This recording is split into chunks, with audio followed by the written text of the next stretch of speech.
All right, so something that I want you guys to really focus on too is connecting your stand-up exchanging to the next position, right? So if for some reason you were doing this double leg, you were doing a single leg, whatever it may be, and you're landing, you want to make sure you're picking the right spot. The worst thing that I see, especially for white belts and lower belts, anybody that has like a fundamental positioning for this stuff, is that they rush the next position, they can't control it, right? So let's just say for sake of conversation, you do all this work, we get to a really good double leg takedown, we go to finish, and we're here.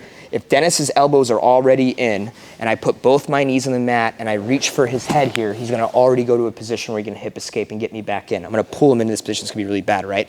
So it's important that as I finish this, if I already feel his frames on my body as I go to finish, I'm already gonna be checking his hip, moving away from his guard to be able to understand that I'm not gonna let him get that position, right?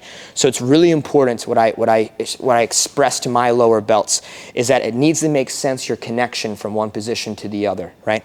If both of his hands are stopping me from moving past his shoulder line and you're looking to cross face him or control his elbow, you're basically a little bit insane in that spot. So it's really important, right?